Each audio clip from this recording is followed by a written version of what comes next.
It is my honor and privilege to introduce Dr. Laura Meitzner Yoder as the John Stott Endowed Chair in Human Needs and Global Resources.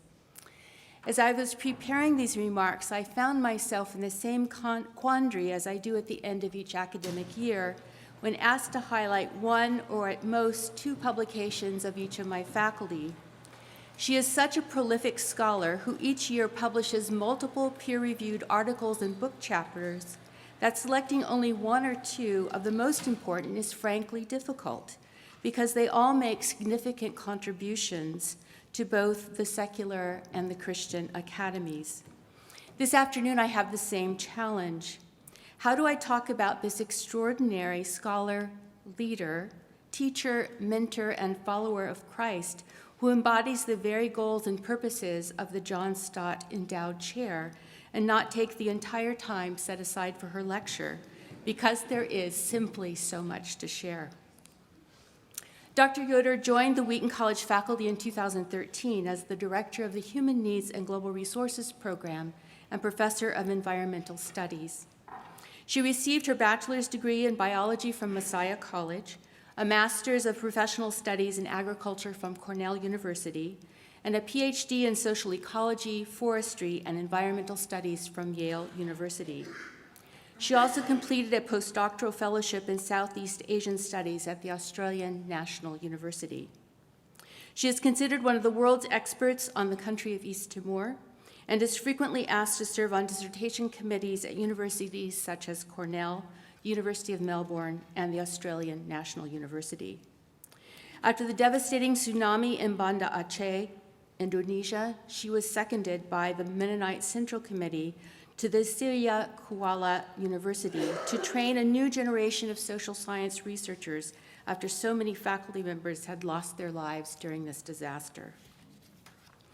She and her family are active members of the Lombard Mennonite Church. She is also a board member of Tear Fund USA and a sought-after speaker in both professional and church-related contexts. In addition to her scholarly contributions, much of her career has been devoted to teaching others through experiential education about environmental justice and the plight of the marginal and the vulnerable. This commitment has been shaped by her own experiential and international learning experiences. She took courses at the Au Institute of Environmental Studies and completed her entire senior year at the Catholic University in Quito, Ecuador. After college, she interned at the Royal Botanic Gardens, Kew in London, and then spent several years as the seed bank manager, intern, and technical writer at ECHO in Florida, a Christian organization that resources people working with tropical smallholder farmers in challenging contexts. Dr. Yoder is a gifted teacher, mentor, and colleague. Her joyful spirit, serenity, humility, hospitality, and care for others minister to staff, fellow faculty, members, and students alike. As she prepares hunger interns to engage in research during their internships, she sets high ethical standards and challenges students as well as colleagues to engage in just research when dealing with human subjects, but especially with marginalized and vulnerable populations. Her goal is not only to educate, but also to nurture disciples whose life orientation is shaped by the gospel in word and deed. While she is quite clear-eyed about the devastating and widespread oppression, poverty, violence, hunger, and environmental degradation faced on a daily basis by too many, she models for her students a hope and trust in God's goodness, righteousness, and justice. I will end with this quote from one of her students. She embodied the subjects she taught, challenging her students to wrestle with the difficult issues without giving into easy, cheapened answers. As an advisor, she played a major part in my transition from Wheaton College student to working professional. She had not only recognized my academic skills in the classroom, but also saw my personal strengths and passions and helped direct me during my last semester. As a spiritual role model and mentor, she lived out the gospel she professed. She displayed sacrificial generosity and hospitality to me during the truly difficult times in my life, even long after graduation. Before I invite Dr. Yoder to speak to us, let us pray. Heavenly Father, we are grateful for this opportunity to learn from brothers and sisters from around the world about what it means to be a radical disciple. May we be willing listeners to the wisdom you are speaking to us through them. Now bless the words that Dr. Yoder shares with us so that our hearts might burn with a desire to serve you more closely and more radically. Amen. Dr. Yoder.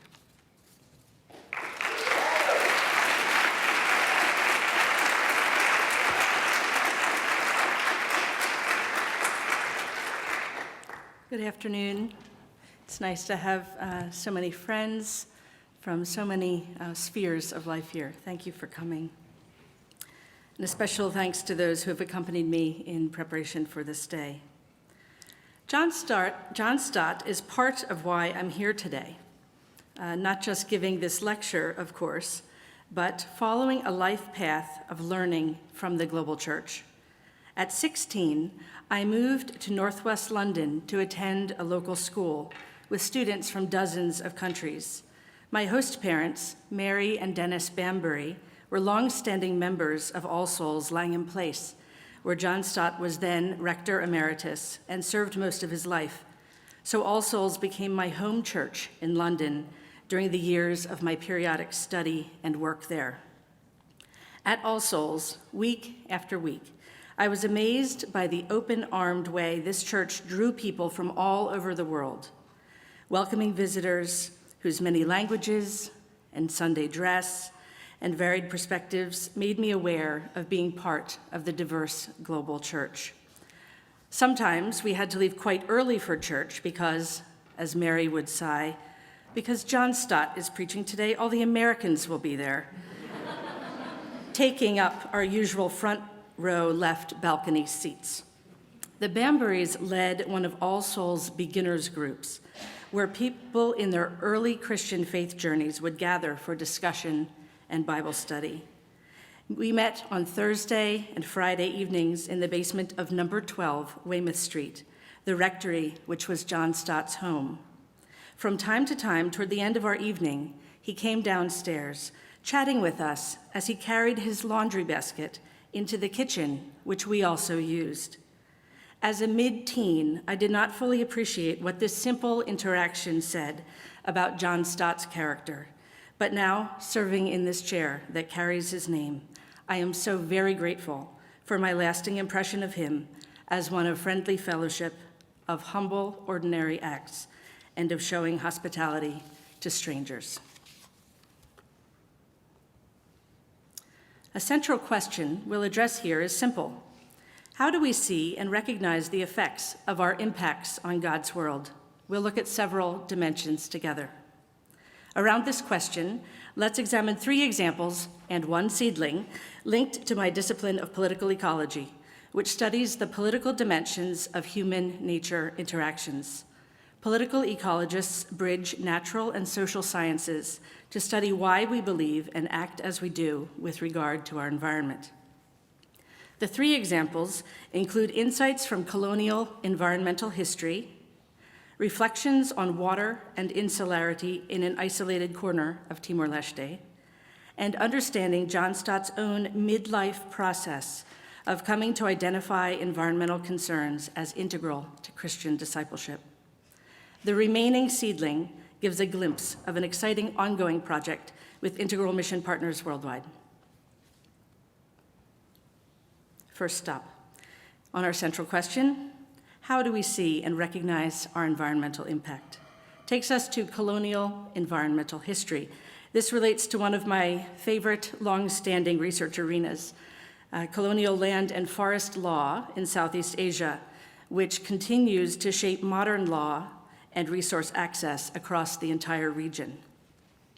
Much literature on the origins of Western environmentalism point to North American settlers' encounters with the so-called wilderness of this continent from the mid-19th century onward.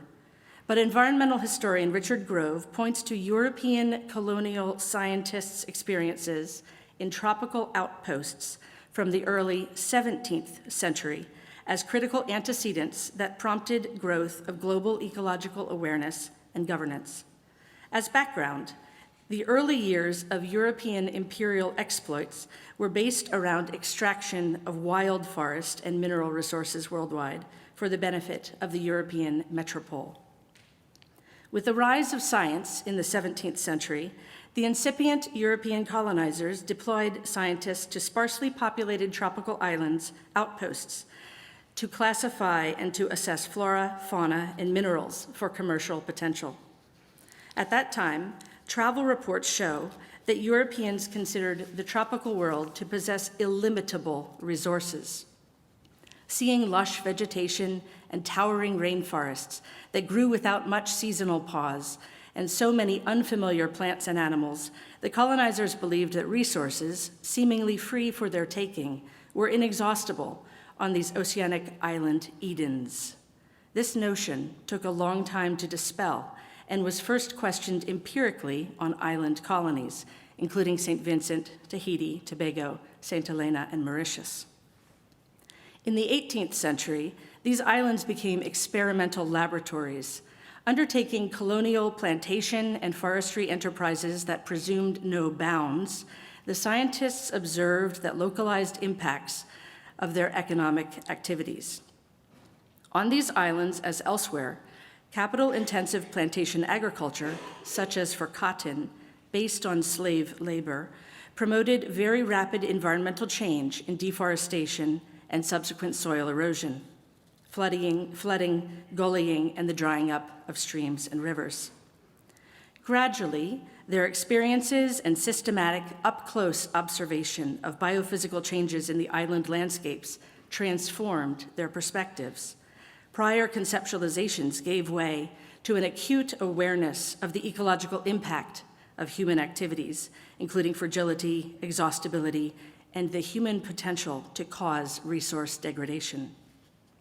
They saw in real time how their economic activities had environmental and social consequences, developing understanding of humans' environmental agency, including both destruction and restoration. In the microcosmic islands contained spaces where limitations were rapidly evident, they were able to perceive ecological relationships among forests, rainfall, decline and extinction, drought and soil degradation, and the corresponding human impacts of acute resource shortages and famine. As scientists developed theories of environmental change, they engaged colonial governments to grapple with the environmental consequences of their economic systems through deliberate conservation and restoration. They established botanic gardens to convey the realities of the rapid environmental deterioration they observed to influential people in their home societies. While the scientists became aware of the phenomena of species extinction and other tragedies, they found that utilitarian self-interest was more compelling to nudge colonial governments to conservation action. They said, over-extraction and degradation would eliminate the economic utility of colonies, and soil erosion, causing local poverty and famine, could push colonial subjects to social unrest. With Dave Bookless of Arusha, I have to wonder, what about us? Why should we look after God's earth? Are there better reasons than self-interest? Through proximity that allowed close attention, these scientists came to understand environmental change in ways not evident to them in their home contexts. Scientists allowed indigenous understandings of nature as interrelated to influence their nascent ecological theories. Importantly, this receptivity allowed them to grapple with the persistent Western or Cartesian dualism that distinguishes the material and the spiritual, obscuring interactions and connections. They learned to bridge the human-nature divide that pervades Western approaches. In my research and work throughout Asia, for example, I collect local terms for the environment. Most Asian languages don't even have a word for this. They don't have a word for environment without people. The very concept of unpeopled nature is puzzling in much of the world, accompanying the more recent global export of Western environmental ideas.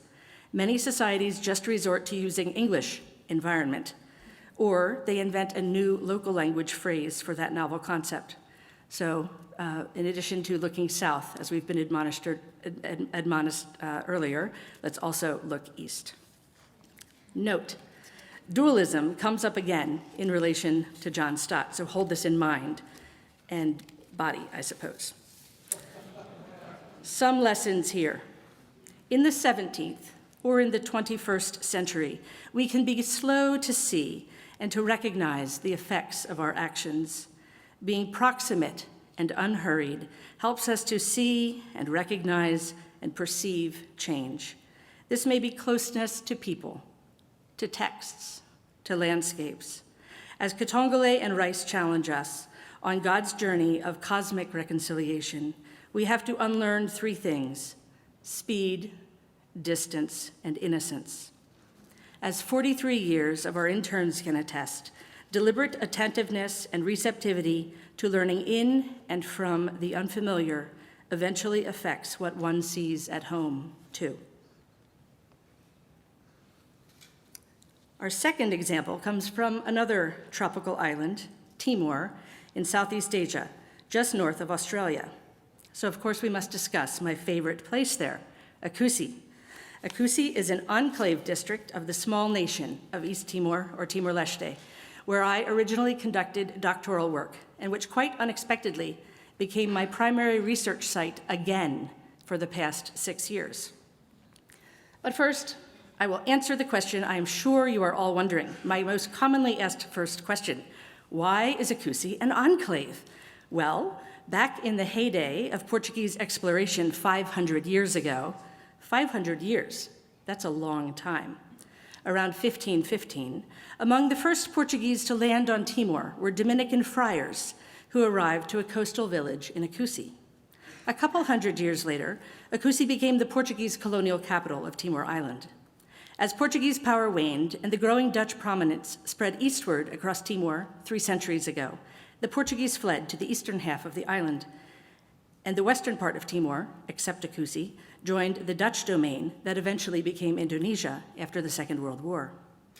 In 1975, the Portuguese left East Timor, and Indonesia occupied it for 24 years, until Timor-Leste gained independence in 1999, and then was under United Nations administration for 3 years. Through all that, Akusi kept some Portuguese Catholic ties, and thus today it is an enclave district of a largely Catholic nation that has recently readopted Portuguese as the official language. Now, it's not easy being an enclave. Since independence in 1999, Akusi has had a relatively hard land border, which means that people and goods cannot pass easily in and out of Akusi by land. This curtails trade and social relationships with the more populous region that surrounds Akusi, Indonesian West Timor, where many Akusi families, most of them, have relatives. Residents feel the enforced isolation most acutely in the annual several-month hungry season, which begins just before Christmas, as little food is able to come through the border. The hard border impedes Akusi residents from reaching the eastern body of their country, limiting their access to central governance and to national markets for their livestock. Unable to travel the 70 kilometers or 43-mile gap by land, sometimes Akusi people have an overnight boat option to the capital, Dili. Subject to the wave season and the boat's functionality, it's extremely difficult to get in or out. I've worked in many, many remote rural areas, and Akusi is truly outstanding for its inaccessibility. Most of Akusi district's 65,000 people, that is slightly just more people than the town of Wheaton, most of them are subsistence farmers who face annual food shortages. Akusi is drought-prone and has the nation's lowest human development indicators for most metrics. From 2002 to 2004, my husband Jeff and I lived in Akusi town next to the several hundred UN peacekeeping forces. From 1999 until the UN left Akusi in 2003, the UN ferried Indonesian bottled water to the enclave by helicopter at the cost of $10,000 to $12,000 an hour to meet the UN personnel drinking water needs, This is a minimum of 2 large 1.5-liter plastic bottles per person per day.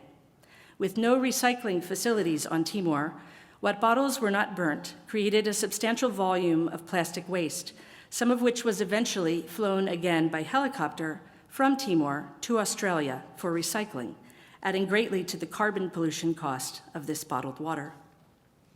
These bottles have an estimated life expectancy of 500 years. 500 years, that's a long time. And they have already adorned the Timorese beaches for the past 20. But more troubling, perhaps, than the substantial plastic waste of this system was how it removed Akusi town's critical lack of piped water as the town's water system was destroyed in 1999 from being of central concern to the UN. Privilege is not having to think about it.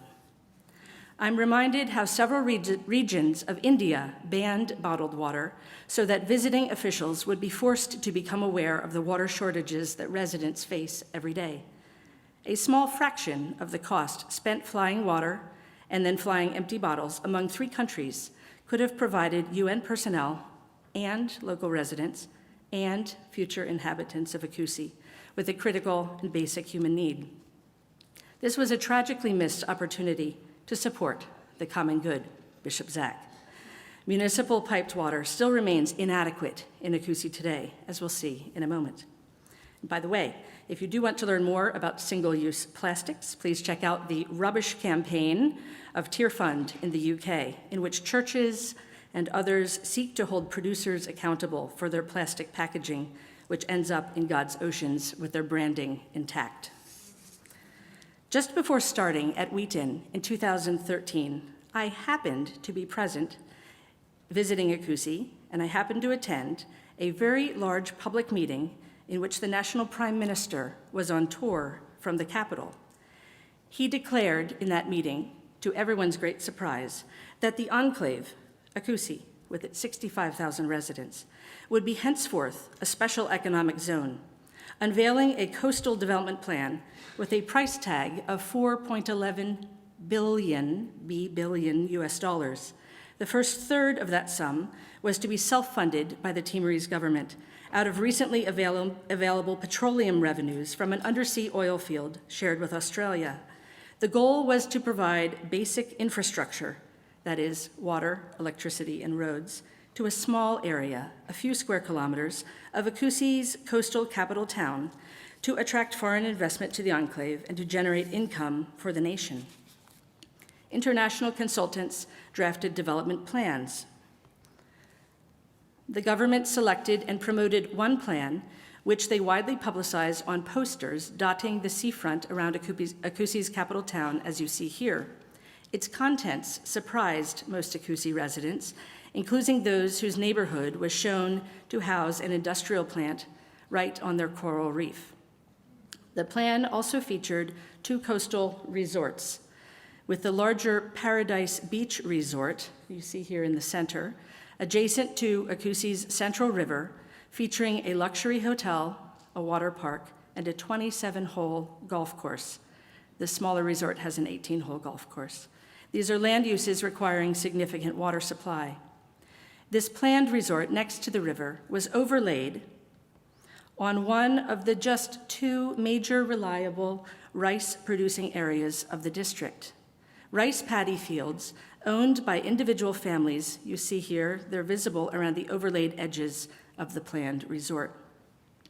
Analysis of and response to the district projects, their assumptions, goals, impacts, and the values behind them have anchored much of my research and writing since 2013, and I could say so much more about that.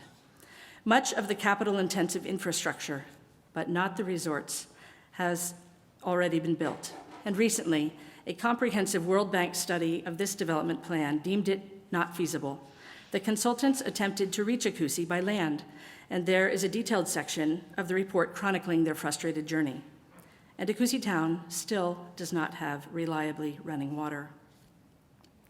The town's primary coastal forest, where people had grazed animals and found tamarind seeds to eat in the hungry season, and got palm leaves to thatch their homes, was fenced and cleared bare of all vegetation to build an airport and runway large enough for jumbo jets. However, only 2 airplanes have ever landed in Ekusi. The MAF Mission Aviation Fellowship 6-seater, doing medical evacuations, as they did when it was still the sand airstrip that you see on the left, and the regional government's own new 19-passenger twin otter plane that flies to the capital, a one-way trip costing 2 months of a good local salary for those who have cash salaries at all. The $7 million plane is the transport equivalent of the bottled water. Conveniently airborne, officials and the few people, mostly outsiders, who can afford to fly never need to notice the extreme hardship on Ekusi people from the hard borders limitations on their local livelihoods and sustenance. Passengers need not lament that the plane's smooth landing cost a forest commons that had sustained hundreds of people. Missiologist John Bonk writes, "The primary advantage of wealth lies in its capacity to provide goods and services that cushion the wealthy, that is, everyone here, all of us, normal wealth, speaking globally, from the harsh vicissitudes of poverty. We often inhabit islands in seas of poverty. Our affluence quite literally constitutes the non-conducting material that shields us from the heat and sound of that poverty which is the everyday experience of people. Our very ordinary things, water bottles and airplanes, keep us from being close enough to see, to know, and to feel." This insulating effect struck me in a brand new way in late 2015, when the national government held a celebration of 500 years of Portuguese presence in Timor. Ekusi, site of their first landing, became host to dignitaries from Portuguese-speaking countries and the Catholic Church. Pop-up restaurants along the beach appeared for the week, and only the week, selling high-end imported foods and drinks, Australian meat and produce, marvels never before seen in Ekusi. I overheard 2 visitors discussing how, despite Ekusi's reputation for being really backward and rustic, it sure seemed to have all the amenities of any major city and such great sunsets. Visitors' cars that had arrived effortlessly by land in a special motorcade were washed of dust throughout the day. Meanwhile, not far from the restaurants, Ekusi residents stood in long lines overnight for weeks, waiting their turn to fill their kitchen containers with water dripping from a public tap stand. I came to see this reality differently in 2015. Before this occurred, I had lived in Ekusi for years, and I knew the normal difficulties of life there. Before, nearly everyone in the district was in the same situation. No one had sufficiently steady piped water, and when the food ran out, we all had much less to eat until harvest time in a few months. But in 2015, the short-term visitors feasted on imported delicacies, so easily unaware that the local food had been commandeered to feed the district's guests. As for the guests, stomachs full, one needs to look no further than one's own plate. Water bottle in hand, one doesn't notice that the village tap just next door has run dry. Walking by the pop-up restaurants en route home to where some local parents were putting their kids to bed hungry, Matthew 25 came to mind related to water in this island enclave.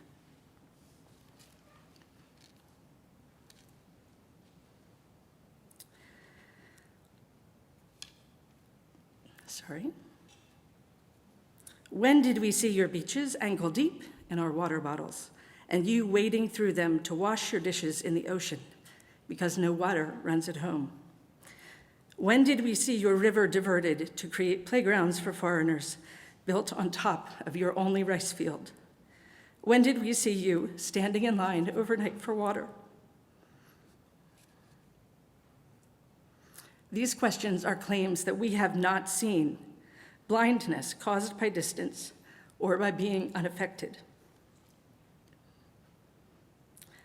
So how do we see and recognize the effects of our impacts on God's world? And this brings us back to Stott and to our third example. Here, I draw on an as yet unpublished manuscript which came to my attention 2 years ago via Ed Brown, of the Lausanne World Evangelical Alliance Creation Care Network. Since 2013, some of John Stott's closest friends and colleagues, many of whom are here today in this room, had encouraged Dr. Sam Berry, an eminent British scientist and founding member of the A Rocha Council of Reference, as he collected and interpreted Stott's many writings, sermons, and statements on environment and creation care.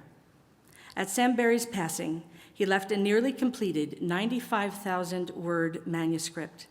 Last year, I met with Sam's widow, Dr. Caroline Berry, and she passed this project to me to carry forward as possible. It seemed a uniquely fitting service to the church for an environmental studies professor holding the John Stott Endowed Chair at Wheaton College, and I am profoundly grateful for the support so many have offered in this process. In Stott's farewell to the worldwide church, his final book from which we framed this symposium, The Radical Disciple, Some Neglected Aspects of Our Calling, he includes the care of our created environment as one of the 8 characteristics of committed Christian discipleship. Surely no, he cannot mean that. To some, such a statement is troubling, theologically or otherwise. This does not align with what we have learned or lived for decades in church and Christian community. Creation care is conspicuous in the church, chiefly by our studious and sometimes sophisticated neglect of it. Calling it an integral part of the mission of the church and a challenge for all Christians, writes Berry, seems eccentric, even startling. Most Christians may agree that creation care is commendable and should be encouraged, but would be unlikely to rate it as a required discipline for all believers. For some evangelicals in particular, earth tends to be regarded as little more than a theater for salvation, a preparation for eternal life elsewhere. So why would serious Christ followers bother with it? Perhaps Stott is just overstating. We may want to blame or dismiss his confusing penchant for creation care on his active birdwatching. Maybe he just sought to justify his hobby. Right? But in The Radical Disciple, Stott is very forthright about discipleship. He writes this: "My concern is that we who claim to be disciples of the Lord Jesus will provoke him again to say, 'Why do you call me Lord, Lord, and do not do what I say?'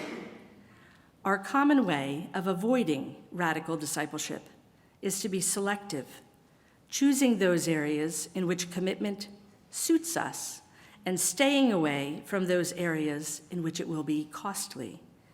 But because Jesus is Lord, we have no right to pick and choose the areas in which we will submit to his authority. We do pick and choose, and ignoring creation is one area of disobedience we justify in all kinds of ways. For Stott, evidence of Christian commitment should be visible through the disciples' everyday actions and behavior. He often said, 'Pretty songs don't prove anything. It's only in daily life that you prove through obedience whether or not you love Jesus.' For John Stott, such obedience necessarily includes caring for God's creation. How did John Stott come to see the importance of our impacts on God's world, and how do we? Let's consider together the background of his commitment and what we can learn from the implications. Stott concludes his Radical Disciple chapter on creation care by referring to Chris Wright's desire to see a growing number of Christians who include the care of creation within their biblical concept of mission, quoting this from Wright's book, The Mission of God.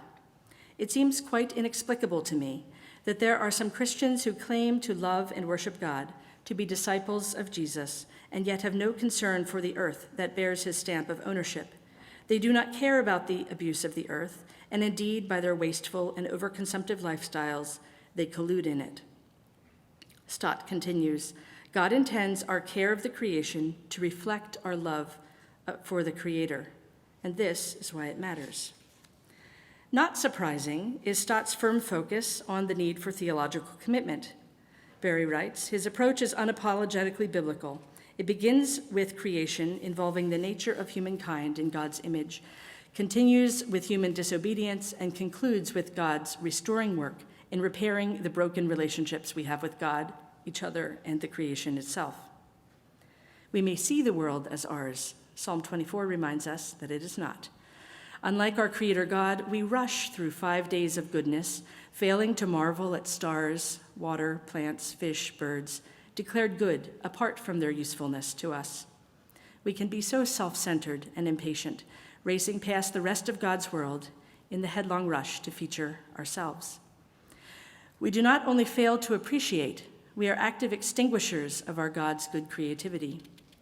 It's as if in order to prove that we don't deify nature, we exploit it to destruction. Stott notes that we should avoid both, instead following the better way of cooperating with God. This is our role, part of our God-given mission and God's original intention for us. Stott's approach turns the common approach to caring for the environment on its head. It begins with God, not human misdemeanors. As Barry notes, Stott insisted on a number of occasions that Christians have a much weaker doctrine of creation than of redemption. Stott deplored this imbalance, seeing it as producing an unbiblical dualism between spirit and matter that was an effect of the fall and the Enlightenment, a separation which is countermanded through the scriptures. He believed that such dichotomizing showed how we have imported into our thinking distinctions and rankings that do not really reflect the wholeness of the biblical worldview and teaching. We insist on taxonomies where the Bible calls for simple obedience to the totality of its mandates on the lives of God's people, or, in Jesus' simpler words, to obey all that I have commanded you. Stott's growth into integral mission, proclaiming the gospel in word together with social action, shows that he believed such action and evangelism are improperly separated. Their integration became a hallmark of the 1974 Lausanne Covenant, which Stott drafted. Looking back, we note he was decades ahead of his time for the Western Church on integral mission, and as we will also see, on environmental concern. So how and when did Stott come to the strength of this conclusion? I find it very striking that it was in the late 1960s, from Stott's late 40s and during his 50s, that he finally developed some of the theological commitments for which he later became best known. Let's look first at Stott's growing understanding of what today we call integral mission, the term misión integral, which accompanied the theological leadership on this point from Latin American theologians with whom Stott interacted in these years. Reflecting back on how his own 1966 World Congress on Evangelism teaching about the Great Commission did not include social responsibility, Stott said he was relieved that his own Bible studies there had not been widely distributed. He said, "I now consider that I was unbalanced to assert that the risen Lord's commission was entirely evangelistic, not social. I later argued that at least John's version of the commission, with its words, 'As the Father sent me, so I send you,' implies in us, as in Christ, a ministry of compassionate service that is wider than evangelism." 8 years later, in 1974, his drafting of the Lausanne Covenant, now at the age of 53, made evident his support of integral mission, which was rare, very rare, among Euro-American evangelicals at that time, and to some degree even today. So, how did he get there? After decades of scriptural immersion, what caused the shift?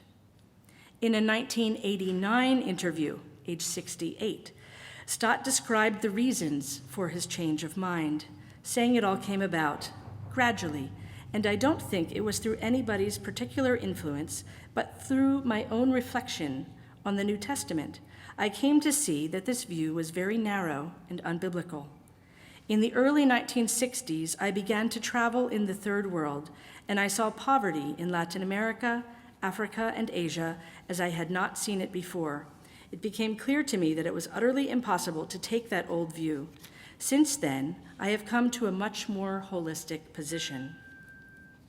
We know that Stott was well known as an advocate of double listening to the Word and to the world, the Bible and the newspaper held in tandem, as others have said as well, thinking deeply and biblically on the problems of modern society without conforming to contemporary fashion. But his explanation does not mention being convinced by new scientific knowledge or keeping up with the current times, although Stott clearly thought to engage cutting-edge science and a range of contemporary issues. He notes instead two influences. First, biblical study. and second, up-close, proximate interactions with people and places deeply affected by poverty. In the case of his growing understanding of creation care around those same years, much of Stott's study focused on Psalms 103 to 104. This led him to refuse to separate God's work in creation from that in redemption, a theme he revisited and strengthened over decades, especially around these psalms. Here again, as Barry had noted above, Stott turns the common approach for caring for the environment on its head. This time, since God intends our care of the creation to reflect our love for the Creator, creation care is not a distraction from the main work of the church, but it is properly central to the life, identity, and mission of the church, essential to the discipleship for all Christians. Perhaps unexpected for a leader of his stature, Stott expressed a humble willingness to change his mind if he became convinced that his own biblical interpretation was in error. Now, this is not trivial. A leader can face strong pressure to defend oneself rather than to remain open to reconsidering public positions. We see Stott's environmental concerns developing quickly from the 1970s onward. Peter Harris, co-founder of Arasha, commented, he just wrote this to me last week, "When I first met John in the late 1970s, he was already thinking deeply about the care for creation, integrated with discipleship and mission. By 1993, he was even ahead of our own thinking in his understanding Psalm 19 and 104 and elsewhere, in that the creation, the works of the Lord, were themselves to be understood as an integral element in the glory of the Lord." So I won't read these, but here is a glimpse, you can see some of those, of the contributions and engagement that John Stott had on Christian environmental concern from the 1970s and more into the 80s and 90s.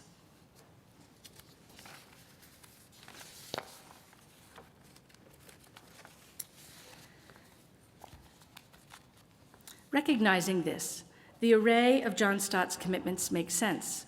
His decades of close involvement in Tear Fund, where he served as president from 1983 to 97, and Arasha, on their council of reference from their 1983 founding to the end of his life, were not extraneous hobbies. These were evidence of a commitment that developed a pace of the areas and institutions for which he is perhaps better known, including Lausanne and Langham. In accord with Stott, many Christian scholars worldwide agree that we have an underdeveloped theology of creation. There is much room for growth. And this isn't something to do alone. Like those 18th century scientists, a cultural overfondness for discrete classification and unconscious dualism may, perhaps does, limit our theological imaginations. This may keep us from seeing integration and wholeness, misión integral and shalom. Like those scientists, people with different perspectives on what constitutes forests and trees may point the way forward. Are we able to listen, and are we willing to be taught by those closest to the effects of our environmental degradation? And are we close enough to do so? Are we aware of what insulates and isolates us, and how to overcome that?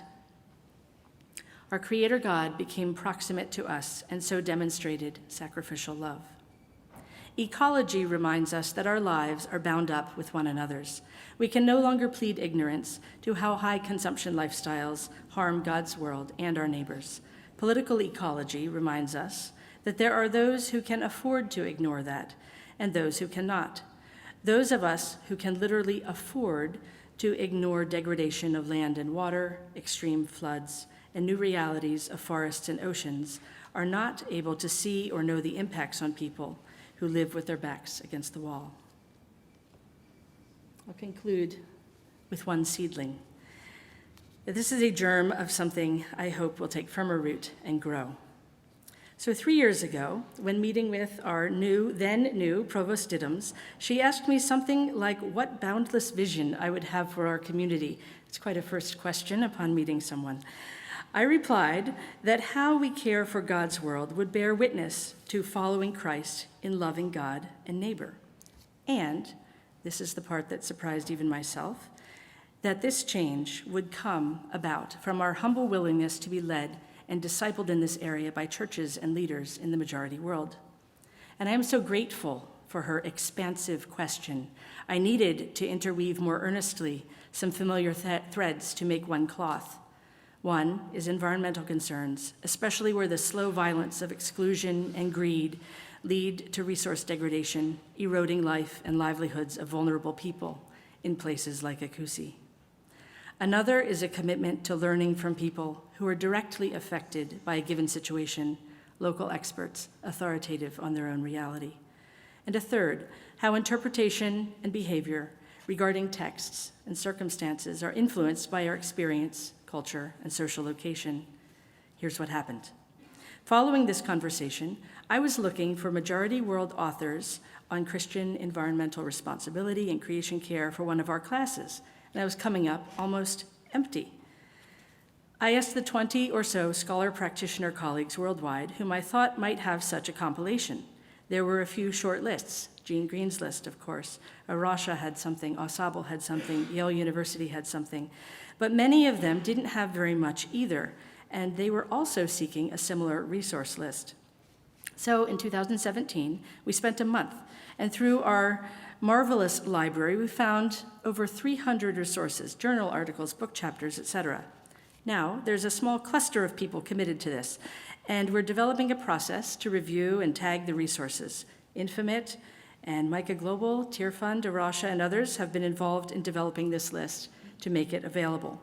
Christian scholar theologians in Africa, Asia, Middle East, Latin America, they will read and select and recommend articles on this list as needed. And we're exploring technology and platforms that will further this work. For example, one thing I'm so excited about is how Tear Fund is inviting local pastors in the Caribbean to give sermons on these themes. Then they're collecting the sermons to produce local language resources on creation care that actually fit the context of the church in those places. So, for example, the North Atlantic creation care admonitions to reduce air conditioning use, downsize our cars, go outside once in a while, and eat less meat are not relevant for many majority world congregations. And yet, what does caring for God's earth look like in their settings with their daily interactions with soil, land, water, and creatures? What kinds of insights on our creator God's original intentions for us and the rest of God's world will they teach the church worldwide? Let's keep watching and listening just for that.